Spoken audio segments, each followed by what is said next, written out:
বন্ধুরা, আমরা প্রত্যেকেই জানি যে আমাদের জীবনে শ্রীমদ্ ভগবদ্ গীতার মাহাত্ম্য কতটা বেশি। ভগবান শ্রীকৃষ্ণ অর্জুনকে লক্ষ্য করে আমাদের উদ্দেশ্যে এই গীতার মহান জ্ঞান প্রদান করেন এবং সাথে ভগবান এটাও বলেন যে এই শ্রীমদ্ ভগবদ্ গীতা পাঠ করার কত মাহাত্ম্য রয়েছে। বন্ধুরা, ভগবান শ্রীকৃষ্ণ গীতায় তিনটি এমন কথা বলেছেন যে তিনটি কথা যদি আমরা জীবনে মেনে চলতে পারি তাহলে আমাদের জীবন শ্রীকৃষ্ণের কৃপায় সুন্দর হয়ে উঠবে এবং আমাদের প্রতিটি দিন আনন্দময় হবে। অর্থাৎ ভগবান শ্রীকৃষ্ণ সমগ্র শ্রীমদ্ ভগবদ্ গীতা জুড়ে তিনটি মূল কথা বারবার করে বলে গেছেন, যেটা আমাদেরকে মানা উচিত। বহু মানুষ হয়তো গীতা পাঠ করে বা গীতা পড়েও, কিন্তু এই তিনটি জিনিস কি কি সেটা অনেকেই ধরতে পারে না এবং এই তিনটি জিনিসের মধ্যেই লুকিয়ে রয়েছে সমগ্র গীতার মূল তিনটি সার কথা। আজ আপনারা এই তিনটি জিনিসের কথা যদি জানতে পারেন তাহলে আপনারাও অবাক হয়ে যাবেন যে ভগবান শ্রীকৃষ্ণ সমগ্র গীতা জুড়ে এই তিনটি কথা আমাদেরকে বারবার করে বলে গেছেন। আজ আমি এই ভিডিওতে এই তিনটি মূল কথাই আপনাদের সামনে তুলে ধরব, যা জানলে আপনারা আপনাদের জীবনকে সুন্দরভাবে গড়ে তুলতে পারবেন এবং শ্রীকৃষ্ণের অপার কৃপা লাভ করতে পারবেন।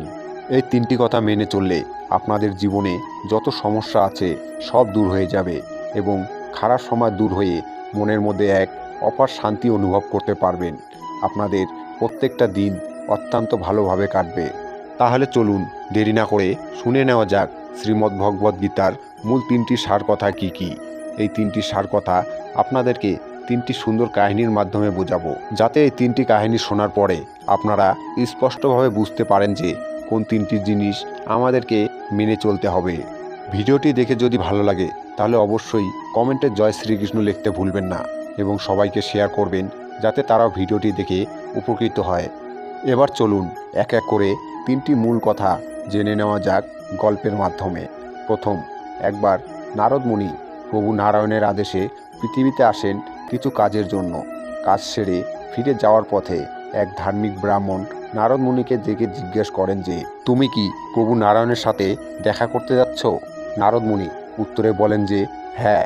তখন সে ধার্মিক ব্রাহ্মণ বলেন যে, তাহলে তুমি কি প্রভুকে জিজ্ঞাসা করতে পারবে কবে আমি সংসারের সকল জ্বালা যন্ত্রণার থেকে মুক্তি পাব এবং প্রভুর কাছে গিয়ে বৈকুণ্ঠে আনন্দে বাস করতে পারবো?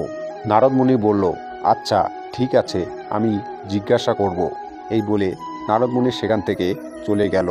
কিছুক্ষণ যাওয়ার পর একজন মুচি যে গাছের তলায় বসে জুতো সেলাই করছিল, সে নারদ মুনিকে দেখে জিজ্ঞাসা করলেন যে, আপনি কি প্রভু নারায়ণের সাথে দেখা করতে যাচ্ছেন? উত্তরে নারদ মুনি বললেন হ্যাঁ। তখন মুচি জিজ্ঞাসা করেন যে, তাহলে আপনি কি প্রভুকে একটা কথা জিজ্ঞাসা করতে পারবেন কবে আমি সংসারের সকল জ্বালা যন্ত্রণা থেকে মুক্তি পাব এবং প্রভুর কাছে গিয়ে বৈকুণ্ঠে আনন্দে বাস করতে পারব? তখন নারদ মুনি বললেন, আচ্ছা ঠিক আছে, আমি জিজ্ঞেস করব।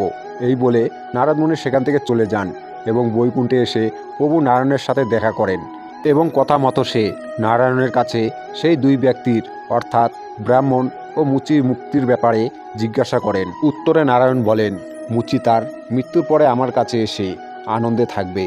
তখন নারদ মুনি জিজ্ঞাসা করেন, কিন্তু ধার্মিক ব্রাহ্মণের কি হবে? উত্তরে নারায়ণ বলেন, ব্রাহ্মণকে আরও অনেক জন্মগ্রহণ করতে হবে এবং সংসারের জ্বালা যন্ত্রণা ভোগ করতে হবে এবং সে কত জন্মে মুক্তি পাবে সেই ব্যাপারে এখনও কিছু বলা যায় না।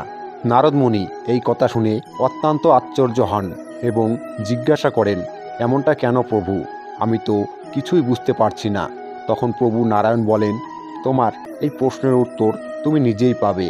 শুধু যখন তারা তোমাকে জিজ্ঞাসা করবে যে প্রভু বৈকুণ্ঠে ধামে কী করছিল, তখন তুমি উত্তরে বলবে যে প্রভু সুয়ের ক্ষুদ্র ফাঁকা দিয়ে হাতিকে পারাপার করছিল। এরপর যখন নারদ মুনি পৃথিবীতে এসে ব্রাহ্মণের সাথে দেখা করলো, তখন ব্রাহ্মণ জিজ্ঞাসা করলো যে, তুমি তো প্রভুর সাথে দেখা করলে, প্রভু বৈকুণ্ঠ ধামে কি করছিল? উত্তরে নারদ মুনি বলেন, প্রভু সুয়ের ক্ষুদ্র ছিদ্র দিয়ে হাতিকে পারাপার করছিল। এ কথা শুনে ব্রাহ্মণ বলল, আমি এসব আজে বাজে কথা বিশ্বাস করি না। তখন নারদ মুনির সাথে সাথে বুঝতে পারল যে এই ব্যক্তির ভগবানের ওপরে সত্যিকারের বিশ্বাস নেই। তারপর নারদ মুনি সেখান থেকে চলে গেল এবং মুচির সাথে দেখা করলো। মুচি নারদ মুনিকে দেখে জিজ্ঞাসা করলো যে, তুমি তো প্রভুর সাথে দেখা করলে, প্রভু বৈকুণ্ঠ ধামে কি করছিল?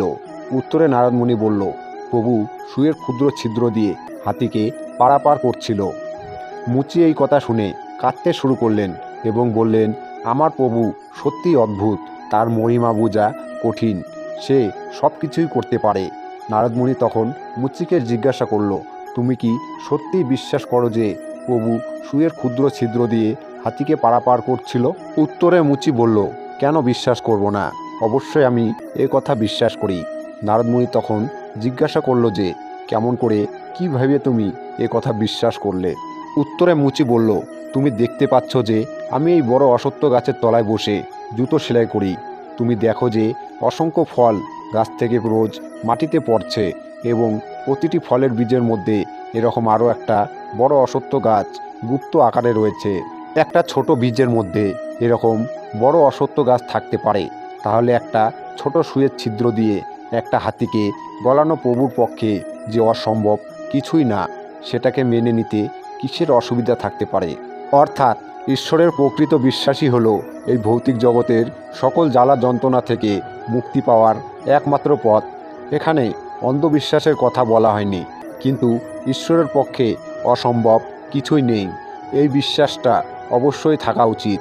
তিনি পারেন না এমন কোনো কাজ নেই। ভগবান স্বয়ং অর্জুনকে বলেছেন যে এই ভৌতিক জগৎ আমার নির্দেশে পরিচালিত হচ্ছে এবং আমার নির্দেশেই প্রকৃতি চেতন অচেতন জগৎ প্রসব করে।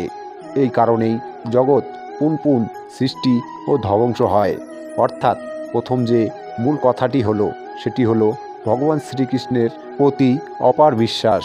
দ্বিতীয়, একদা এক মহিলা ভক্ত ছিলেন, যিনি রোজ সকালে ঘুম থেকে উঠে স্নান করার পরে রান্না করে সেই খাবার খেয়ে তারপর ভগবানের পূজা করতেন। এরকম একদিন তার বাড়িতে এক আত্মীয় আসে। এই আত্মীয় খুব ধার্মিক প্রকৃতির ছিলেন, 3 বেলা পূজা করতেন। ভগবানকে না দিয়ে তিনি কিছুই খেতেন না।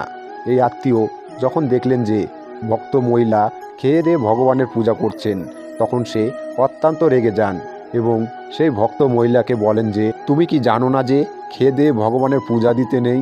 এতে অনেক বড় অপরাধ হয়। ভগবানের পূজা সবসময় না খেয়ে শুদ্ধভাবে দিতে হয়। তুমি কাল থেকেই না খেয়ে পূজা দিবে। এই কথা শুনে মহিলা পরের দিন থেকে না খেয়ে পূজা দিতে থাকে। কিন্তু সে লক্ষ্য করলো যে সে আগে যখন খেয়ে দিয়ে ভগবানের পূজা করতেন, তখন ঘন্টার পর ঘন্টা এক মনে পূজা করতে পারতেন, মন শান্ত থাকতো। কিন্তু যবে থেকে তিনি না খেয়ে দিয়ে ভগবানের পূজা দিচ্ছেন, তবে থেকে তিনি 10-15 মিনিটের বেশি পূজা করতে পারছেন না, মন অশান্ত হয়ে উঠছে। ঠিক এরকম সময় তার বাড়িতে এক সাধু ভিক্ষা চাইতে আসেন। তিনি সেই সাধুকে দেখে তার এই সব ঘটনা বিস্তারিতভাবে বলেন। সেই সময় সেই আত্মীয় তার পাশেই ছিল। সাধু তার সব কথা শোনার পরে বলেন যে, মা, পেটে খিদে থাকলে তাহলে ভগবানের দিকে মন দিবি কি করে? মন তো বারবার পেটের দিকেই যাবে। ভগবান ভক্তের ভক্তি দেখে, নিয়মকানুন নয়। তোর যদি খেয়ে দেয়ে ভক্তি ভালো হয় তাহলে তুই তাই কর। এবং এরপর থেকে সে খেয়ে দিয়ে আবার পূজা করতে থাকে। অর্থাৎ দ্বিতীয় যে জিনিসটি মেনে চলতে হবে সেটি হলো ভক্তি। শ্রীকৃষ্ণের প্রতি থাকতে হবে অচলা ভক্তি। এই ভক্তির দ্বারাই জীবনে সব খুশি লাভ করা সম্ভব, কারণ ভগবান ভক্তের এই ভক্তি দ্বারাই প্রসন্ন হয়ে ভক্তের ওপরে কৃপা করেন। তৃতীয়, এক কৃষ্ণভক্ত উত্তরপ্রদেশের কানপুরে আখরি গ্রামে এক সাহিত্যিক ব্রাহ্মণ পরিবারে জন্মগ্রহণ করে। জন্মের সময় তার পিতার দেওয়া নাম ছিল অনিরুদ্ধ কুমার পাণ্ডে। ঠাকুরদাদা ছিল একজন সন্ন্যাসী এবং তাদের পরিবারে পরিবেশটি ছিল অত্যন্ত ভক্তিমূলক ও শুদ্ধ। তার বাবার নাম ছিল শ্রী শম্ভু পাণ্ডে, যিনি পরে সন্ন্যাস গ্রহণ করেছিলেন। তার মা প্রতিদিন সাধু সেবা করতেন এবং অন্যান্য আধ্যাত্মিক কাজে ব্যস্ত থাকতেন। তার বড় ভাই পরিবারের এই আধ্যাত্মিকতা আরও বাড়িয়ে তোলে, প্রতিদিন শ্রীমদ্ ভগবদ্ গীতা পাঠ করে সবাইকে শুনিয়ে। অনিরুদ্ধ কুমার ছোট থেকেই ঈশ্বরের নাম জপ ধ্যান করত। হঠাৎ করে তার এরকম একদিন উপলব্ধি হয় যে একদিন তো তার পিতামাতা সব কাছের মানুষই মরে যাবে। অর্থাৎ এই পৃথিবীতে সব কিছুই অনিত্য, কোনো কিছুই চিরজীবনের জন্য তার সাথে থাকবে না এবং কোনো কিছুই তাকে সব সময়ের জন্য খুশি দিতে পারবে না। একমাত্র ঈশ্বরের ভালোবাসা ছাড়া। এই জগতে ঈশ্বরে একমাত্র বস্তু যে তার সাথে সবসময় থাকবে, অর্থাৎ ঈশ্বর একমাত্র বস্তু যা তাকে চিরশান্তি ও খুশি দিতে পারে, এবং এই ভালোবাসায় কোনো রকম দুঃখ পাওয়ারও সম্ভাবনা নেই। এই কারণেই তিনি 13 বছর বয়সে সিদ্ধান্ত নেয় যে তিনি গৃহত্যাগ করে সাধু হবেন। তিনি তার মাকে এই কথা জানান এবং তারপর তিনি ঈশ্বর সাধনায় বেরিয়ে পড়েন। কিন্তু বেরিয়ে পড়ার পর তার জীবনে কষ্ট কম ছিল না। বৃন্দাবনের গলিতে গলিতে তিনি প্রতিদিন ভিক্ষা করে বেড়াতেন। কেউ খাবার দিলে তিনি খেতেন, নয়তো বেশ কিছুদিন তিনি ক্ষুধার্তই থাকতেন। তবে যখন মাঝে মাঝে তিনি কোনো খাবার পেতেন না, একজন কৃষ্ণ ভক্ত মহিলা ছিলেন, যিনি দিনের শেষে তাকে অন্তত 2টো রুটি খাওয়াতেন। এই মহান সাধু পরবর্তীতে সন্ন্যাস নাম হয়ে প্রেমানন্দ গোবিন্দজি মহারাজ। তৃতীয় যে মূল কথাটি হলো সেটি হলো নির্ভরতা, অর্থাৎ আমাদেরকে সম্পূর্ণভাবে শ্রীকৃষ্ণের চরণে সমর্পণ করে দিয়ে তার উপরে সম্পূর্ণ নির্ভর করে চলতে হবে। এর ফলে হয়তো ভগবান শ্রীকৃষ্ণ আমাদের বিভিন্ন সমস্যার মধ্যে ফেলে আমাদের পরীক্ষা নিতে পারে, শুধুমাত্র এটা দেখার জন্য যে আমরা তার উপর কতটা নির্ভর করে আছি, এবং এই নির্ভরতার পরীক্ষায় যদি কেউ পাশ করে যায় তারপরেই ভগবান তার উপরে তার অশেষ কৃপা দান করেন। তাই ভক্তের নির্ভরতার পরীক্ষা প্রতি সময় ভগবান কোনো না কোনোভাবে নিয়ে থাকে, এবং এই নির্ভরতা ছাড়া কোনো কিছুই সম্ভব নয়। এই নির্ভরতা হলো সম্পূর্ণ নির্ভরতা, যার মধ্যে থাকবে না কোনো রকম ভেজাল। তো বন্ধুরা, সম্পূর্ণ শ্রীমদ্ ভগবদ গীতার 3টি মূল কথা হলো যে ভক্তি, বিশ্বাস ও নির্ভরতা। এই 3টি জিনিস যদি কোনো ভক্তের মধ্যে তার ভগবানের প্রতি থাকে, তাহলে সে ভক্তের আর কোনো কিছু নিয়ে জীবনে চিন্তা করার কারণ থাকবে না, কারণ তার সাথে স্বয়ং ভগবান সর্বদা উপস্থিত এবং তাকে অপার কৃপা করতে থাকবেন। আর তার জীবনে কোনো সমস্যা থাকবে না, বা যদি কোনো সমস্যা থাকে তাহলে সেটা তার কোনো ক্ষতি করতে পারবে না, কারণ সে জানে তার সাথে স্বয়ং ভগবান শ্রীকৃষ্ণ আসেন। এই 3টি জিনিসই এমন 3টি জিনিস যা মানুষকে দেবতা করে তুলতে পারে। তাই আমাদের প্রার্থনাতেও যদি ভগবানের কাছে কিছু চাইতে হয়, তাহলে আমাদের শুধু এই 3টি জিনিসই চাওয়া উচিত: ভক্তি, বিশ্বাস ও নির্ভরতা। এই 3টি জিনিস পাওয়া হলে সব কিছুই পাওয়া হয়ে যায়। তো বন্ধুরা, এই ছিল শ্রীমদ্ ভগবদ গীতার মূল 3টি সার কথা।